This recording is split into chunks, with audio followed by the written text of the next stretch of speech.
तुम्हारे हाथ मुझे सलाम करने के लिए ऊपर उठेंगे। आइए साहब बैठिए, साफ करने के लिए नीचे गिरेंगे, उठेंगे, गिरेंगे।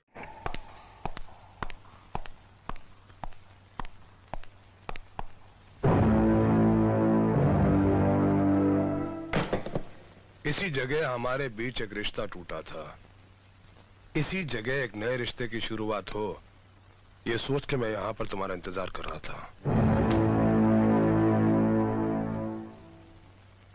किसी ने जिस जूते का इस्तेमाल किया हो और उसी जूते को किसी दिन सलाम करना पड़े, जरा सोचो कितनी तकलीफ होती होगी। जूते तो हमेशा ही तकलीफ देते हैं। नए नए हो तो काटते हैं, पुराने हो तो फट जाते हैं। अभी भी बहुत दम कम है तुम में, इसलिए मैंने तुम्हें सिलेक्ट किया। वरना लोग तो मुझसे कह रहे थे कि अपनी सेफ्टी के लिए कुछ कुत्ते रख लो, लेकिन मैंने सोचा उनसे अच्छे तो तुम हो।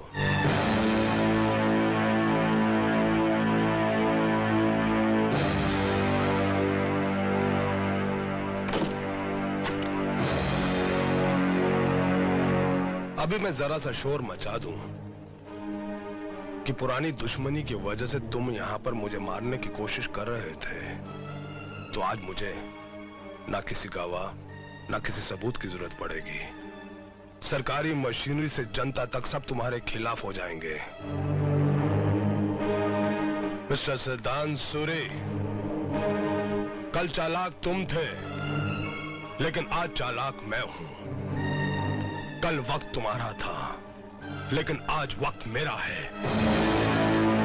तुम्हारी फर्ज की गंगा मेरी गंदी आदतों के गटर में डूब जाएगी। जिसे तुम नफरत करते थे, उसी गटर की पहरेदारी करोगे तुम। वर्दी के पिंजरे में कैद हो तुम। इससे ज्यादा कर भी कह सकते हो। कुछ परिंदे ऐसे भी होते हैं जो हालात के पिंजरे में कैद तो होते हैं, मगर मजबूर नहीं होते। उनके बाजुओं में इतनी ताकत होती है कि वो पिंजरा समेत उड़ जाते हैं। लेकिन तुम्हारे हाथों में इतनी ताकत कभी नहीं होगी, क्योंकि मैंने तुम्हारे हाथ को मुजरा करने वाली तवाइफ का पांव बना दिया है। पूछो कैसे? तुम्हारे हाथ मुझे सलाम करने के लिए ऊपर उठेंगे। आइए साहब बैठिए, साफ करने के लिए नीचे गिरेंगे, उठेंगे, गिरेंगे, बिल्कुल वैसे ही जैसे तवाइफ के पांव उसके खरीदार की मर्जी से उठते और गिरते हैं। लेकिन तवाइफ के पांव कभी उड़ान नहीं भरते। इसलिए तुम जैसे खुददार आदमी के लिए ऐसी जिंदगी जीने से अच्छा है कि तुम अपनी नौकरी से इस्तीफा दे दो। Resign. Why should I resign? मैं कोई बुज़दिल गुनहगार नहीं जो अपना गुनाह छुपाने के लिए इस्तीफा दे दूं। जहर पीना पड़े तो पीऊंगा। ड्यूटी तो ड्यूटी है, करनी है सो करूंगा। आइए सर।